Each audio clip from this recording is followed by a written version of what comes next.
এবং শুভেচ্ছা জানাই জাতীয় নাগরিক পার্টির পক্ষ থেকে দেশে অবস্থানরত সনাতন ধর্মাবলম্বী এবং ভক্তবৃন্দদের শারদীয় দুর্গা পূজার আন্তরিক শুভেচ্ছা জানাই। শুভ ষষ্ঠী।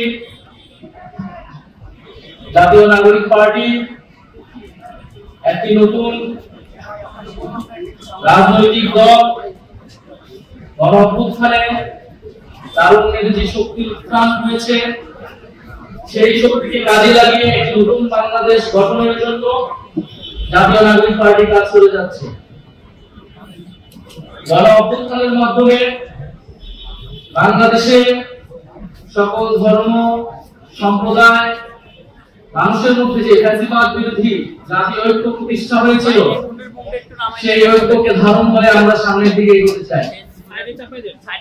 বৈষম্য বিরোধী ছাত্র আন্দোলনে পদ্মা সেতু, মেট্রো রেল এবং এলিভেটেড এক্সপ্রেসওয়ে নির্মাণের গর্বিত অংশীদার বসুন্ধরা সিমেন্ট।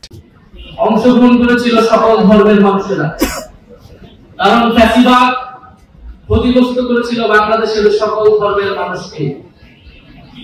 আমরা বিগত আমলে দেখেছি যে হিন্দু সম্প্রদায়ের মানুষ তাদের জমি দখল করা হয়েছে, তাদের বাড়ি ঘরে আগুন লাগানো হয়েছে এবং একটা বিচারহীনতার সংস্কৃতি গত 16 বছর নয়, গত 50 বছর ধরে এই দেশের সনাতন ধর্মাবলম্বী মানুষরা ভোগ করে আসছে, তার শিকার হয়ে আসছে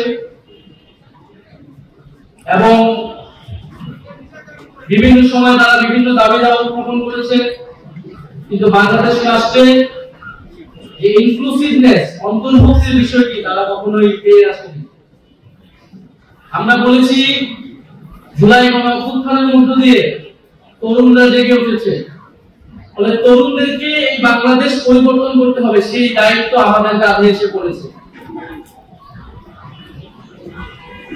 ফলে বাংলাদেশের গত 50 বছর ধরে যেই সমস্যা, গণতন্ত্রের সমস্যা, আমাদের সাম্প্রদায়িক সম্প্রীতি বিনষ্ট হওয়ার যে বিষয়গুলো রয়েছে, আমাদের নাগরিক অধিকার আহ্বান যে সমস্যা, সেই সকল সমস্যা দূর করে আমাদেরকে সামনের দিকে এগোতে হবে।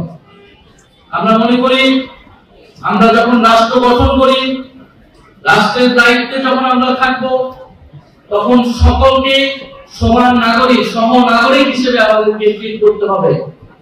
সমান নাগরিক মর্যাদা এবং সমান অধিকার আমাদেরকে নিশ্চিত করতে হবে। তবে আমরা বাংলাদেশের সকল স্তর থেকে বৈষম্য এবং বিভাজন দূর করতে পারব। আমাদের মধ্যে বিভাজন তৈরি করা, বৈষম্য তৈরি করার জন্য নানান অপচেষ্টা হচ্ছে, হবে, কিন্তু এই সকল কিছুকে দূর করে আমাদেরকে ঐক্যবদ্ধ থাকতে হবে। আমরা বলেছি বাংলাদেশের চাকরির ক্ষেত্রে কোন ধরনের বৈষম্য করা চলবে না।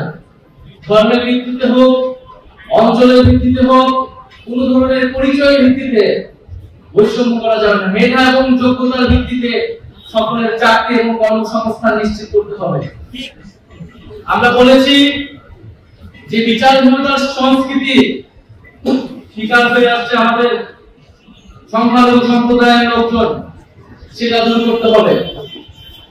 সম্পত্তি যে দখল হয়েছে তার পুনরুদ্ধারের জন্য কমিশন গঠন করতে হবে। আমরা এই দাবির সাথে পূর্ণ সম্মতি প্রকাশ করেছি এবং আমাদের প্রতিনিয়ত কর্মসূচিতে আমরা এই কথা বলেছি। এবং সর্বোপরি বাংলাদেশের যাতে প্রতিনিধিত্বমূলক হয়, অন্তর্ভুক্তিমূলক হয়, সেই জন্য কাজ করতে হবে এবং জাতীয় নাগরিক পার্টি সেই জন্য কাজ করে যাচ্ছে। এবং আমাদের প্রত্যাশা থাকবে, সরকারের প্রতি আহ্বান থাকবে, সারা বাংলাদেশে যাতে নির্বিঘ্নে নিরাপদে পূজা উদযাপিত হয়, সেটার জন্য সকল কাজ যাতে সরকারের পক্ষ থেকে সম্পাদন করা হয়। জাতীয় নাগরিক পার্টির পক্ষ থেকে আমরা সর্বাত্মক সহযোগিতা করছি, করব।